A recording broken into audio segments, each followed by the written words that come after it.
How you doing? My name is Christopher Brown. You're now listening to my podcast, Sports Talk with Chris, and this is episode 39.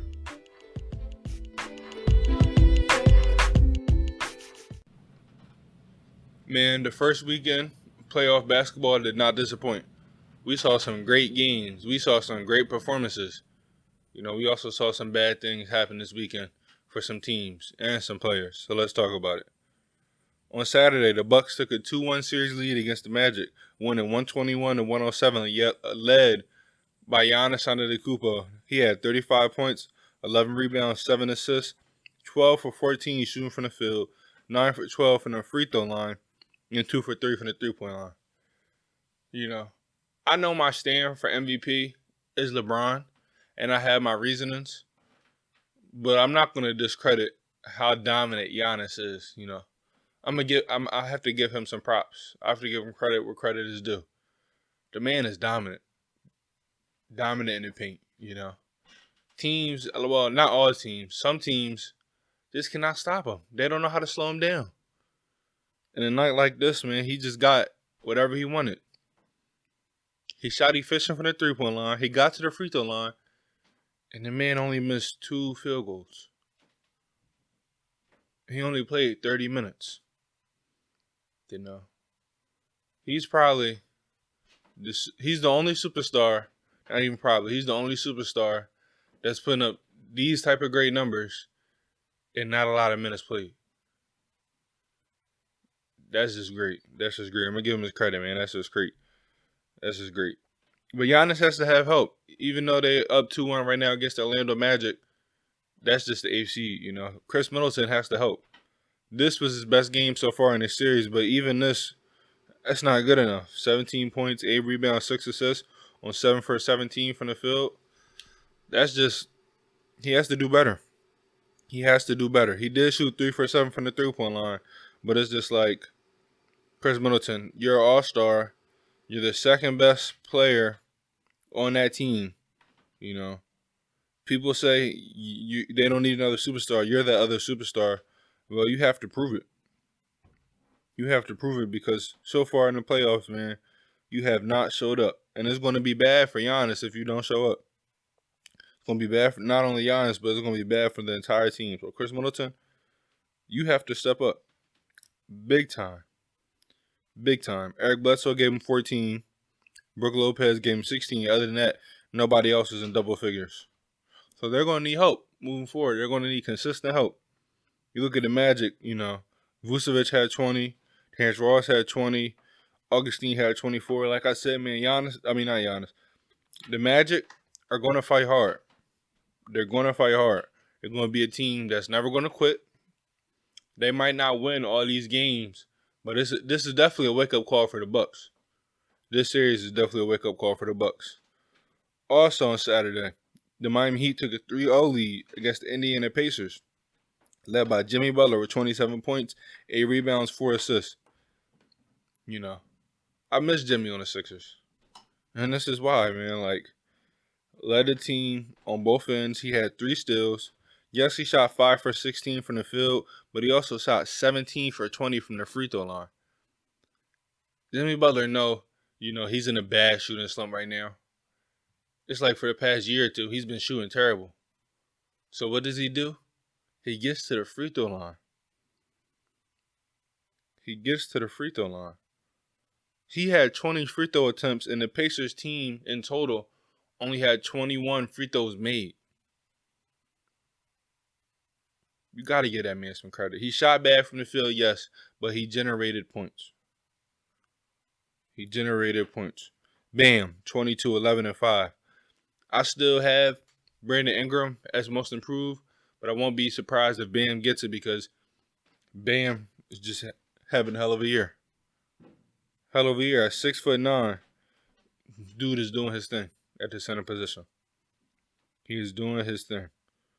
Duncan Robinson gave him 15. Dragic gave him 24. Hero gave him 20. It's like those 5 guys right there are all going to get you 15 plus a night. But say they don't. Crowder had 11. He sparks up sometime from the three-point line. Kelly Olynyk only had 2 this game, but sometimes he gets hot from the three-point line. So it's like This Heat team, man, this Heat team is serious. Up 3-0 right now. I had them winning this series in 5 or 6. You know, how it's looking right now, they're probably going to sweep the Pacers. But all games have been close. It's not like it's been blowout games. All games have been close. You look at this Pacers team. Malcolm Brogdon been doing his thing. You know, he been doing his thing. 34 points, 7 rebounds, 14 assists, 11 for 17 from the field, 4 for 7 from the three-point line. Brogdon has been doing his thing. Oladipo, you know, struggling with efficiency because he's been out. You know, he missed the entire regular season, so he's just now trying to get his legs back, just trying to get in rhythm. He had 20 points. Miles Turner only had 15 points. I said only had 15 because it's like Miles Turner doesn't use his best attributes to his advantage. Dude's crazy athletic, man. One of the best, in my opinion, shot blockers in this league. When he feels like it. He had 3 blocks. When he feels like being dominant and aggressive and shows his athleticism, he does good. But then on the offensive end, man, dude just wants to shoot 3-pointers. That's not okay. You know, TJ Warren, 23 points, 8 for 18 from the field, 0 for 3 from the three-point line. He ran into Jimmy Butler, and all that stuff changed, you know. And this is what I look at this by. It's point in times in a season where players, you know, have hot streaks, where players just go off for a little bit. Those seeding games he just went off, that was just his time where he caught fire. Because he has not been the same TJ Warren that we saw in the bubble, in the seeding games. He has not been the same TJ Warren we saw in the seeding games. This Miami Heat defense, a.k.a. Jimmy Butler, has been a problem for him. Has been a real problem for him. And it's like, I don't think anybody is too mad or surprised because that wasn't him to begin with. It's not like he's a superstar, top 20, top 25 type of player. No, he's just a really good player that caught fire. But Jimmy Butler and the Miami Heat put that fire out. So they're up 3-0 right now. Also on Saturday, the Thunder finally won a series game. Finally. It's about time. 119-107. And now they're down 2-1 in the series. It was a really good game. Schroeder gave him 29. Paul gave him 26. Shai Gilgeous-Alexander gave him 23. Gallinari gave him 20, and those are only guys in double figures because those are your only guys that honestly can create their own shot. But man, those are just the only guys that can score in general. That's why it's hard for this Thunder team. They really only have 4 guys that can score, but also create their own shot. They're not one-on-one type of players all the time, but yeah, they can create their own shot when they need to get some offense. But they just need some help. You know, Steven Adams, he's not a scorer to begin with. So 6 points, 13 rebounds. You can try to feed it to him in the paint, but don't force it. Because that's not his game. You know, Dort, he shot 0 for 6 from the three-point line. That can't happen. Because they're going to leave you open from the 3. When Chris Paul drives, when Shai Gilgeous-Alexander drives, when Dennis Schroeder drives, when Danilo Gallinari gets the ball in the high post, when he tries to make a play. They're going to help off you. You have to hit those shots.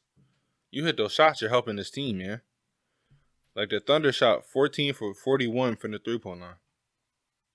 It's a lot of missed threes, man. Schroeder shot 2 for 10. It's a lot of missed threes right there.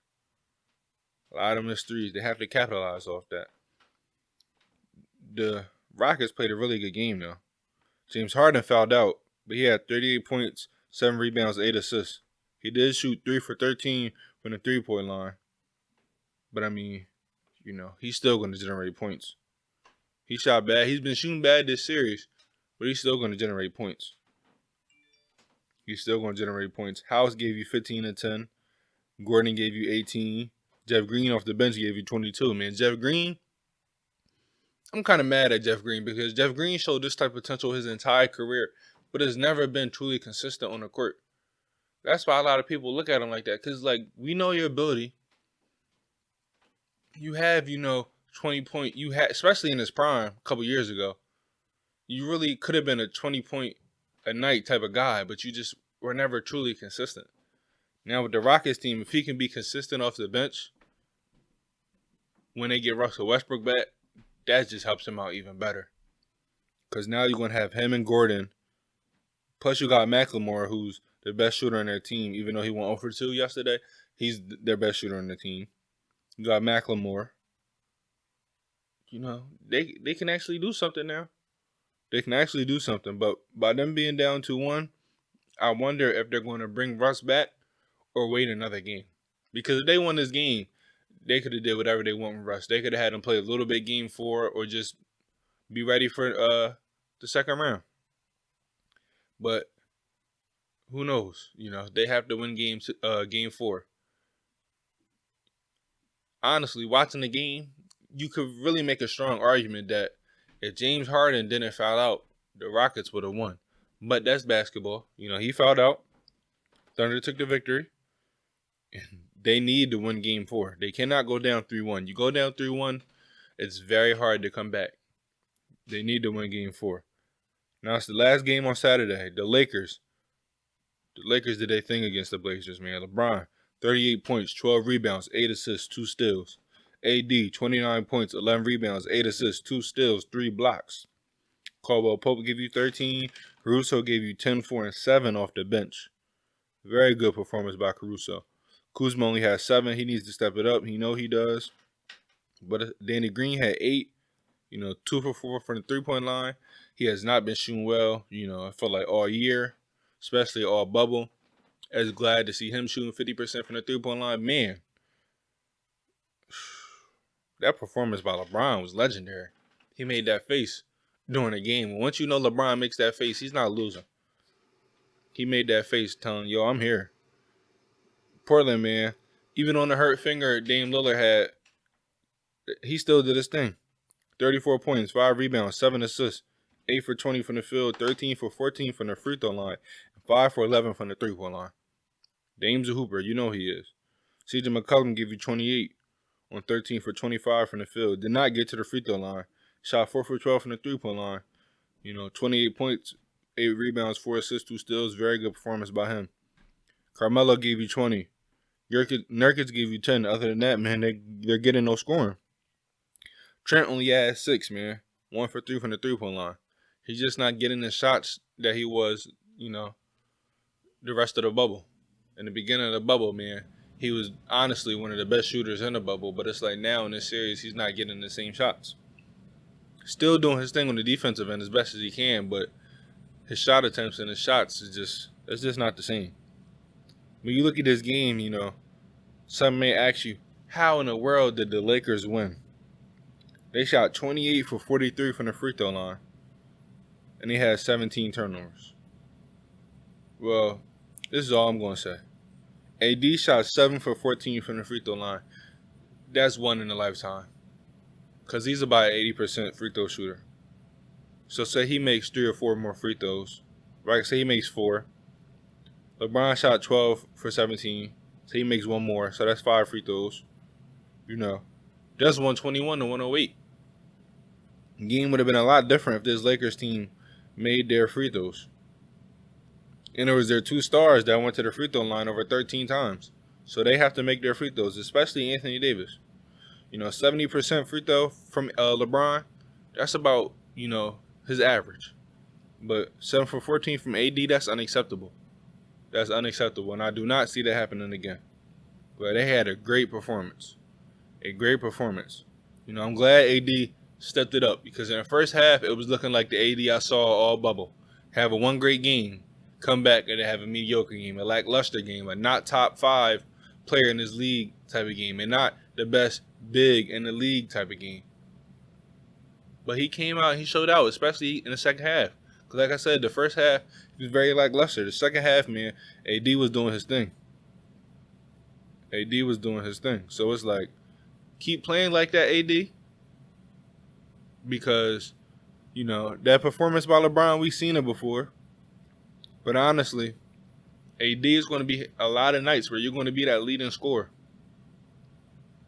So it's just like, keep being aggressive, and the sky's the limit. Now on Sunday was a sad day. 110-106, the Boston Celtics beat my Sixers, sweep my Sixers, led by Tatum, who had 28, 15, and 4. Kemba Walker gave you 32. Dice gave you 14. I'm sorry, 15. Brown gave you 16. Then nobody else was in double figures. Man, you look at my Sixers. Embiid 30 and 10, Richardson 14, Milton 14, Burks 13, Horford 12 and 10, and then Tobias 20 points. Let's get into this, man. Let's dive in straight into it. We got swept. You know, my predictions, I had it going 6 or 7. But, you know, talking to my friends, I realized I have to stop being so hopeful, you know. I have to. I just had to say how it is. Head coaching, man. I'm telling my friend, yeah, bro, we can go 6 or 7. He was like, how? Our coach not going to lead us there. Our players not going to perform how they should be performing. I have too much faith in the Sixers because, you know, not only their potential, but it's like, y'all did it before. Why can't y'all just be consistent? And they just cannot do it, man. They cannot do it. Tobias Harris had 20 points, 7 for 12 from the field, 2 for 5 from the three-point line. Today, in that game, not today, yesterday, in those games, in that game, that was the only time making a three-pointer the entire series. His only time. In game 1, he had 15 on 6 for 15 from the field, 0 for 3 from the three-point line. Game 2, he had 13 and 10 on 4 for 14 from the field, 0 for 2 from the three-point line. Game 3, he had 15 and 15, 6 for 19 from the field, 0 for 5 from the three-point line. Now, he did get injured at the end of the game, a very nasty injury. He came back and showed some heart. So I do respect him on that factor. But at the end of the day, that will not, you know, just make me look the other way when I look at your performance this series, man. It was terrible. You got paid $180 million. You know how many players out there that have a fourth of year contract, a fifth of year contract, making less than $10 million that is balling right now? So it's like you cannot get paid $180 million and do not show up in the playoffs because not only are the fans looking at you like, do we got to get rid of this guy? But now the front office is looking like, do we got to get rid of this guy? And I can't really blame it on the coaching and the system because at the end of the day, you're the player that can create their own shot whenever he needs to. That's why, you know, you got paid the big money for us because, you know, Embiid, he needs somebody to give him the ball. Simmons, he's the playmaker. But you, for the team, you was the scorer, in my opinion, how I looked at you and your role for this team. You was the guy that didn't have to rely on somebody to give him the ball all the time. You know, yeah, you have some catch and shoot opportunities, some play opportunities, yeah, but when all else goes wrong, I'm thinking you're the guy that's going to get us a bucket. Whether it's a three, whether it's a mid-range, whether you got to get in a post, you got to get in the paint. I'm thinking you're the guy. I had a lot of faith in Tobias Harris, and he disappointed me. He disappointed me big time in this series. I don't care that he averaged a double-double. I don't care about the rebounds. Your job is to score, and you did a terrible job at that. You shot terrible from the field, terrible from the three-point line. It's just like Tobias, man. What's going on? $180 million, you perform like that? With Ben Simmons out? Like, I don't even know if he was the second best player on our team this series, man. That's how bad you performed. That's truly how bad you performed this series. You know, you didn't perform the worst, though. That man, Al Horford just played like trash, you know. And I blame the system a lot, but at the end of the day, you're a veteran. You're a vet. You should know you have to play better. The performances you had in this playoffs was disgusting. Like, I shake my head at it because it's like, man, you got paid $109 million. Why? I don't know. Why did the Sixers management, you know, pay you? I don't know. I'm about to get into that. But let's talk about Al Horford. Terrible series you had. 31 minutes played, game 1. And you only had 6 points. You had 5 fouls. You had 7 rebounds. Shot 3 for 7 from the field. Played terrible. You know. Game 2, you played even worse, 4 points. Game 3, you played even worse, 6 points. Game 4, you decide to have a decent game, but it's like you still didn't play like a starter. 12 and 10, that's cool. You can get paid $109 million. It should be affecting the game more than that. 6 for 10 from the field, 1 for 5 from the field, 2 for 3 from the field, 3 for 7 from the field. We paid you $109 million. And I'm not even mad at you, man, because, you saw a great deal and was like, these guys are dumb. I'm going to go ahead and get this money. But, damn, you couldn't perform, a little bit better? Now, understand you're a 5 at the 4 position. But at the end of the day, it's just certain things you should have did to help us win. Your spacing was horrible. It's like every time Embiid got the ball, you wanted to crash in. Why? You can't shoot. Yeah, I remember. So then why was he in the starting lineup? I'm not even going to go in on Al Horford. I just hope he's not in the Sixers uniform next year. I'll go into Al Horford at another time. Because right now, Sixers coaching staff. Your game plan, whatever it was trash. The plays, the actions, the spacing that you had on the floor was trash. There's no reason why Embiid gets the ball and all 5 guys are just staring at him, closing in on him, and you have no shooters out there. I'm just sitting here curious. Al Horford should rarely be on the court with Embiid. Rarely. Why? Because Al Horford is a 5. And going to Ellen Brandon and management, y'all paid another center. When we already have the best center in the league, y'all paid another center $109 million. Why did you think that would work? If you're not going to play bully ball, if you're not going to surround them by shooters, why would you get 2 centers? Just help me understand. Because it makes no sense. You have 2 big men with no shooters. And you also have Simmons. I love Simmons. He cannot shoot. But he's a great player. But at the end of the day, you had a starting lineup with 3 guys that are not shooters. Why did you think that would work? Going on to Brent Brown. You as a head coach should have said, okay, this is not working from the jump. You should have noticed.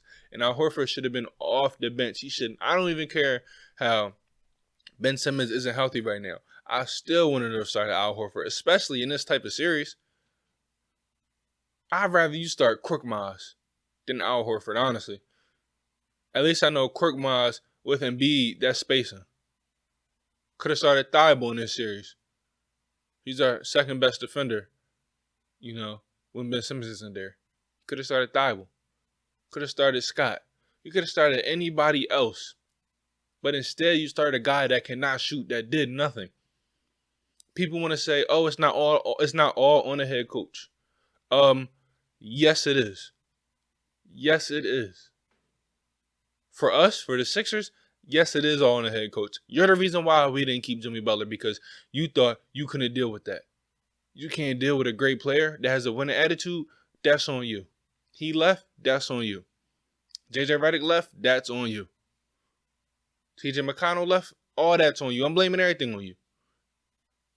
You and the management, man. I'm done. Hopefully you're gone by the end of the week, 2 weeks. You had chance after chance after chance after chance. Nobody blames you for losing while we were taking. Because at the end of the day, we were in the games in the fourth quarter, but we had nobody, no stars. So, yeah, we're going to lose those games. Nobody blamed you for losing when we were taking. But when Embiid got healthy and then Simmons got healthy, pressure came up on you. Lose to the Celtics. Then the next year, okay, you have the best starting 5 in basketball. You lose in the second round. I don't care if you lost to the Toronto Raptors and they won a championship. We were better than them. They just had a better coach than us. We going to the playoffs. There's no reason why this year, why we ended up the 6th seed. No reason why we should have ended up the 6th seed. No reason why we lost some of the games we lost in the bubble and we had a chance to move up. Then there's no reason why you get swept by the Celtics when they have people that cannot guard the best center in the league. Embiid had a quiet 30 and 10 in game 4. Embiid was dominant every single time he got a chance to be dominant in this series. Game 1, you barely gave him the ball. Then you start feeding it to him more. But that should have just been the emphasis in the huddle. He should have begun damn near 30 shots. He should have begun 30 shots. You should have surrounded him by shooters, man. Like, yo, why is Al Horford starting? Let me repeat this. Why is Al Horford starting? Like I said, you could have started Quickmine. I don't even care if you started Burks, even though he's our best scorer off the bench. I don't care if you started Neto. And I hate Neto. Everybody knows how I feel about Neto. I don't even know why he's in the league. I could do more for the Sixers than Neto does for the Sixers. But you start Al Horford. So, yeah, we got swept. And, yeah, I have to deal with text messages for weeks and weeks and weeks saying, oh, y'all got swept. But it's like, man, we got swept without Ben Simmons. If we had Ben Simmons, do I think we won that series? Yeah, we beat them in the regular season 3-1. So I honestly do believe we would have won this series. But we didn't, Ben Simmons wasn't here. I'm not going to dwell on it. We lost. I'm just ready for the offseason with this team. Hopefully we make the moves we need to make. We need to get rid of Al Horford. We need to get rid of Brent Brown. Possibly we need to get a new GM. We need to trade away some players. We need to do a lot. You need to surround these two young guys, and Embiid and Ben Simmons, with shooters. We had no shooters on this team, yet Ben Simmons led the league in creating 3-point shots for his teammates. Think about that. Think about that. We have a guy that talented that can get anybody the shot that they need. Why not surround him by shooters? Why not surround him by shooters? So that should be the emphasis going in the next season because, after we lost game 1, I started losing faith. Game 2, I started losing faith. Game 3, I lost all hope. And we ended up getting swept. So going on the next year, get us some shooters. I need a new coach, a new GM. I'll go more in depth than the Sixers sometime this week.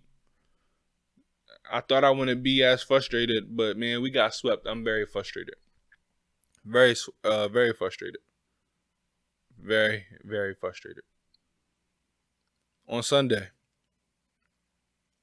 you also had the Clippers and the Mavericks, which might have been the best, if not the second best playoff game so far. Mavs won 135-133. Luka Doncic is that man. That game-winning shot he had the switch. Got Reggie Jackson on him. Bop, bop, bop. Bop, bop, bop. To a step back, which was cash. Come on now. Clippers fans saying, why is Reggie Jackson in? Pat Bev is hurt. I mean, you could have been in Shaman, but at the end of the day, you don't got another lockdown defender. So, yeah, Kawhi should never switch. But at the end of the day, it don't matter if Kawhi switch. Luka has confidence against anybody. He got Reggie on him. Bop, bop, bop. Like I said, bop, bop, bop. To a three-pointer. Knockdown. Luka played amazing. 43, 17, 13. 8 for 31 from the field. He did shoot 4 for 10 from the three-point line. Shot a couple air balls. But, man, Luka Doncic is that man. They won without no KP. Without no KP. Tim Hardaway gave you 21. Burke gave you 25. Seth gave you 15. Boban gave you 10. Man, the Clippers should be up, in my opinion, at least 3-1. If not, they should have won this series 4-0. But at least 3-1. People say I'm crazy. How am I crazy? KP getting ejected game 1. That was their lowest scoring quarter the entire season. Their lowest scoring quarter the entire season. They should have won that game. They were going to win that game if he didn't get ejected. Game 3. Luka gets hurt ankle. You look at the comeback that they made in the fourth quarter. Down 6. You mean to tell me if Luka was healthy, they wouldn't have came all the way back? And to the one saying no, in game 4 yesterday, they were down 21 at one point and came all the way back to win. This Mavs team is a historic offensive team. So don't tell me they couldn't have came back from 6 with Luka out. If that's what you think, you just don't know nothing. So it's like they should have won, but it's cool. Series is 2-2. You look at the Clippers. Kawhi 32 did his thing. Lou Will 36 off the bench. Sweet Lou was doing his thing. Reggie Jackson gave you 14 off the bench. Zubac gave you 15. Now you may be wondering, okay, I haven't heard a certain name. Playoff P, Pandemic P. Paul George only had 9 points, 8 rebounds, on 3 for 14 from the field, and 1 for 7 from the three-point line. I need everybody to stop bailing out this dude, Paul George. Stop bailing him out. No more excuses. You cannot be deemed a superstar. You cannot be deemed a top 10, top 15 type of player and have performances like this. In this series, the last 3 games, he's averaging 11.3 points, 21% from the field, 16% from the three-point line. His last 10 playoff games, 2 for 16, 8 for 24, 11 for 20, 2 for 16, 8 for 21, 14 for 20, 10 for 22. In the last 3 games, 4 for 17, 3 for 16, 3 for 14. It's like, what's going on, Paul George? Please don't say your shoulder, because you said your shoulder was 10 times better, after having this long break. So what's the deal? Because I saw you in Indiana. You was a kind of a good player in the playoffs, but it's just like, what's going on? You're playing like trash. Everybody screams the Clippers are the favorite, but they shouldn't be up in their first round series against this Mavericks team. You're playing like trash, Paul George. This team cannot win with you playing like trash. Don't get me wrong, Lou Will can pick up that scoring. Lou Will can average 20 plus easily. But at the end of the day, it's like, why are you on the court? 40 minutes, 9 points, and you're a superstar? That don't make no sense. 1 for 7 from the three-point line, and you're supposed to be a good shooter? That just makes no sense. You're terrible in the playoffs. You, in the regular season, and you in the playoffs are 2 different people. 2 different people, Paul George. If y'all didn't notice, because I know some of y'all noticed, he's been playing like hot garbage. Like hot garbage. So at the end of the day, series is tied 2-2. Mavs should be up at least 3-1, if not 4-0, in my opinion. Yeah, it's a very good series. 40-point triple-double and an overtime winner. Luka Doncic is that man. He's making a case to be a top 5 player right now, especially in the playoffs. The Raptors won 150 to 122. The Raptors bench, not their starting lineup, their bench. Apologize, but their bench scored 100 of their 150 points. It's crazy. That's crazy. Powell gave you 29. Ibaka gave you 27 and 15 in 19 minutes. Davis gave you 14. Thomas gave you 12. Go look at their starting lineup. In 9 minutes, Kyle Lowry only played 9 minutes. He had 2 points.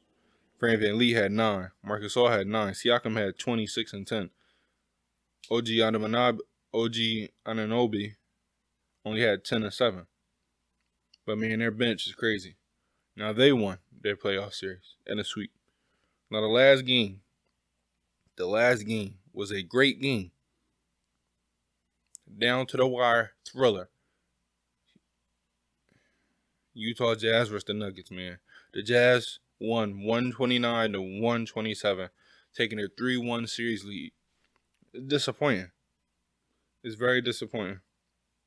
You look at this Utah Jazz team, Clarkson 24, Conley 26, Rudy Gobert 17, Donovan Mitchell 51, 4 and 7. The only 2 guys that have, 50 points twice in a playoff series are AI and Michael Jordan. But now you can add Donovan Mitchell to that list. 4 for 7 from the three-point line. 17 for 18 from the free throw line. 15 for 27 from the field. Dude is balling right now, man. He's balling right now. People have to put a lot of respect on his name.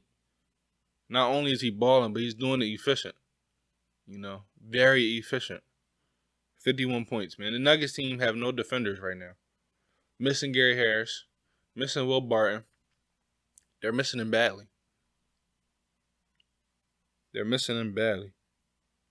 Jokic, 29, 7 and 6.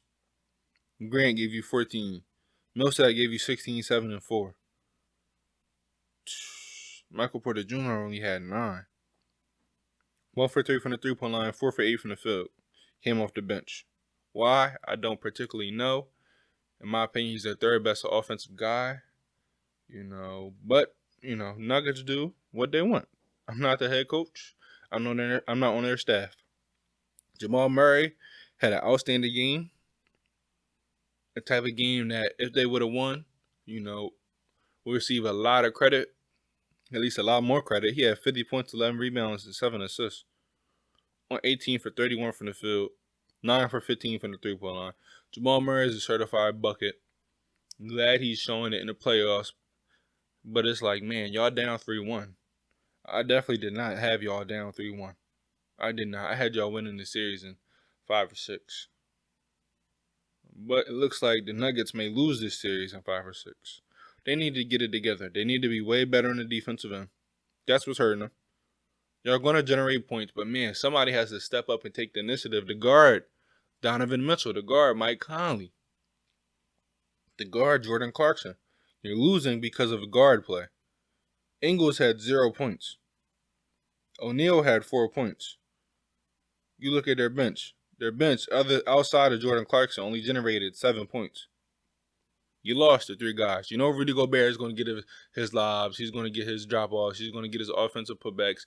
He gets his points off the guards breaking down the defense.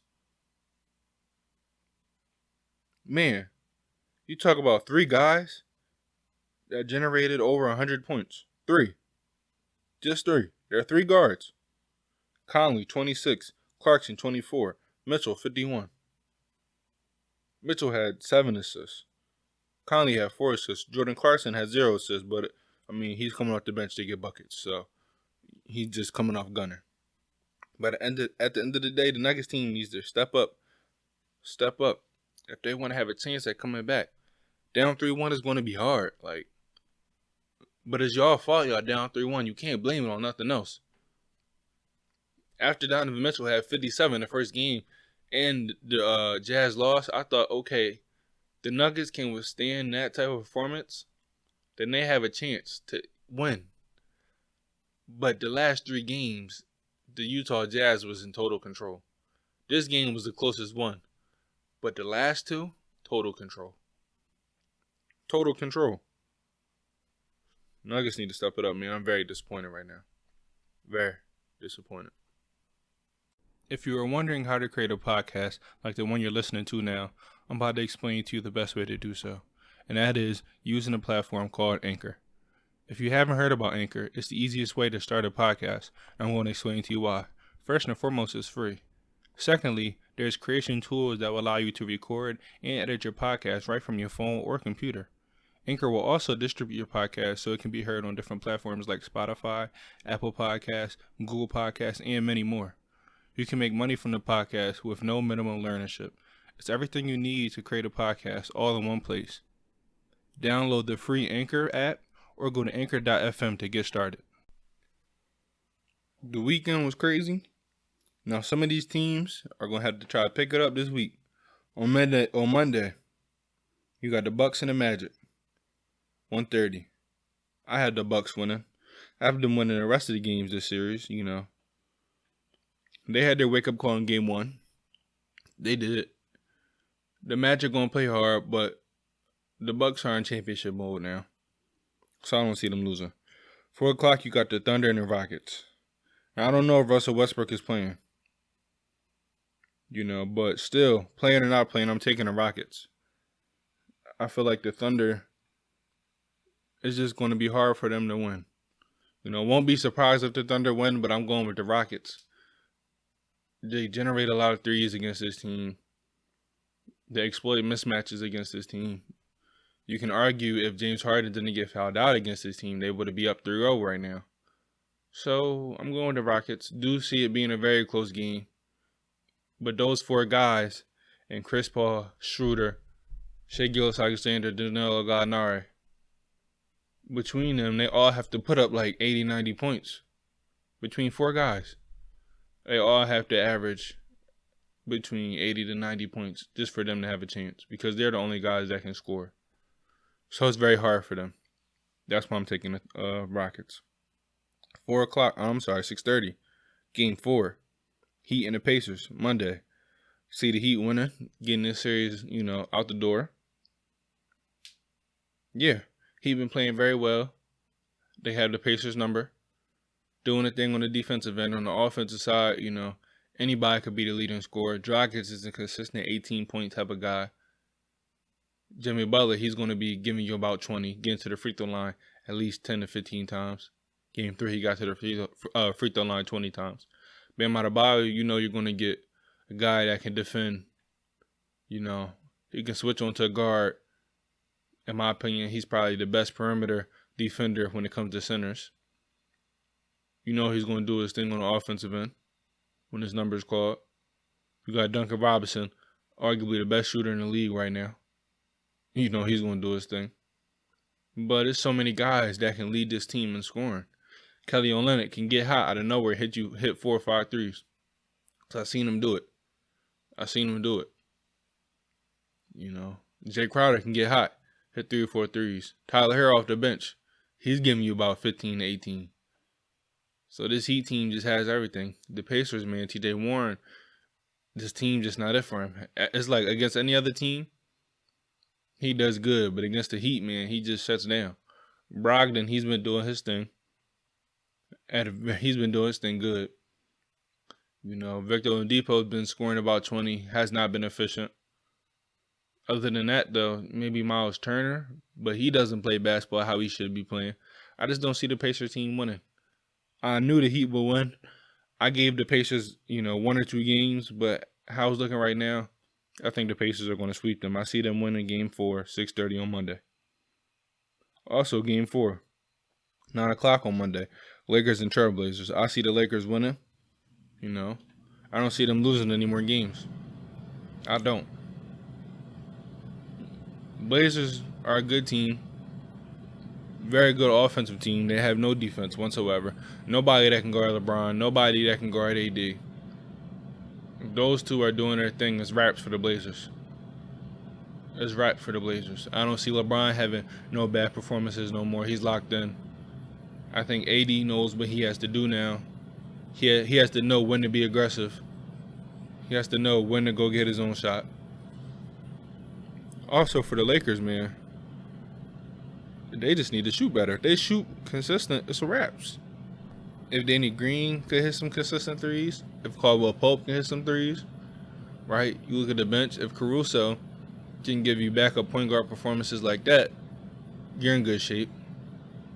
Also, Kuzma has to be scoring better than 7 points. There's no way he's not the leading scorer coming off the bench. Like, nobody should be able to. I'm not saying he's unguardable, but they don't really have a lot of guys they're going to put on him. If they put somebody big on him, he has to blow by them. If they put somebody little on him, he has to know how to take advantage of that mismatch. Kuzma has to play better, but still, I'm going with the Lakers.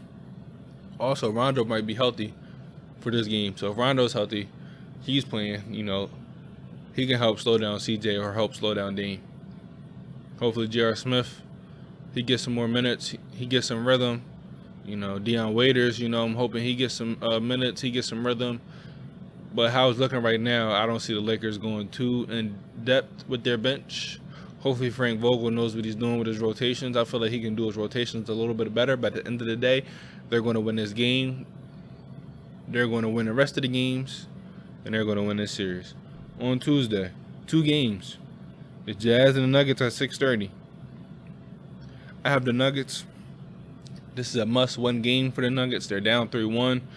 They lose this, their season is over, and they very well could make some trades because they underperformed.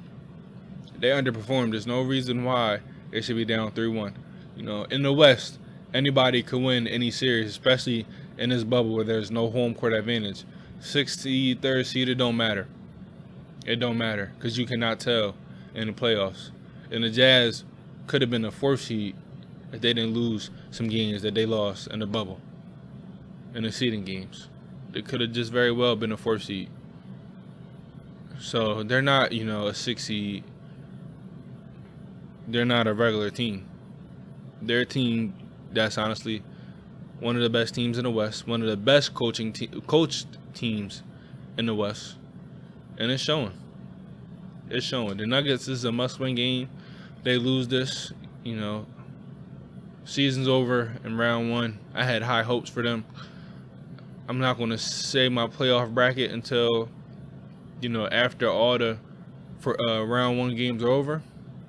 But let's just say I had very high hopes for this Nuggets team. Must-win game for them. Michael Porter Jr. has to play very well. Jamal Murray and Jokic have to score, they each have to score 25 to 30 points. Then they need help from everybody else. Millsap, Grant, Morris, Craig, anybody on this team. They all have to play well. Then at 9 o'clock, Tuesday, Game 5, Mavs and Clippers. I have the Mavs. Especially if KP is playing, I have the Mavs. Like I told y'all, in my opinion, the Mavs should be up, if not 4-0, then at least 3-1 in this series. Clippers are getting very lucky. Very lucky. Like, look at the 2 games they won. Look at the 2 games they won. Kristaps get ejected. Your second best player gets ejected. Game 3, Luka gets hurt. Come on now. Your best player gets hurt. What do you expect? I'm not trying to make excuses, but it's not like a guy fouled out. I'm not talking about somebody fouling out. I'm not talking about some guy missing shots. I'm talking about a referee taking over in Game 1, ejecting Kristaps in a game that the Mavs very well could have won, or most likely would have won. Ejecting him over some nonsense. Like, this is not playoff basketball. Then in Game 3, Luka ends up messing his ankle. But hey, he came back in Game 4 and was the best player on that court. Game 5, I don't see anything different. Honestly, for the Mavs, if they win Game 5, I think they can win this series. I do have them winning this series now. I had it going 7 from the jump either way. I probably lean, a little bit more towards the Clippers, but I forgot who playoff P was. But if the Mavs can win Game 5, the series is theirs. If they lose Game 5, it's going to be hard. It's going to be hard winning 2 straight. Especially against a good Clippers team. But just like for the Clippers, they lose this game, it's going to be hard losing 2 straight to this very good offensive team. So this Game 5 is the most important game in this series. I believe whoever wins Game 5 could possibly win a series. I'm still going with the Mavs to win a series. But like I said, it's going to be hard for them to win 2 games. But honestly, whoever wins Game 5 most likely will win this series. You may be wondering why there are only 2 games on Tuesday. Well, that's because the Raptors swept the Nets, so they're in the second round. And their opponent, the Boston Celtics, swept my Philadelphia 76ers, so they're in the second round. They'll be starting round 2, Game 1, on Thursday. 6:30. I'll get to that when that comes. Congratulations to both teams. That's going to be a hell of a series. Congratulations to both teams. It's sad that they swept. The Celtics swept my Sixers, but at the end of the day, it is what it is. Not going to talk about it anymore. I got an episode on that coming out, so stay tuned. But yeah, very good games. Very good games we're going to see Monday and Tuesday. Very, very good games. Hopefully the Mavs can win Game 5 because, I got some bets on that. And if they can win Game 5, boy, a lot of people are going to be mad.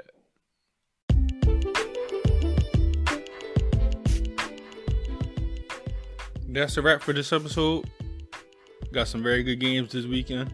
Some teams are out of the playoffs. Some teams are advancing. Some teams need to step up. And that's what this week is for. Starting off on Monday and Tuesday, we got some teams that are in some must-win situations. We got some teams that are in, you win this, you're probably going to advance to the next round type of situations. It's going to be some very good games this week, Monday and Tuesday. very good games.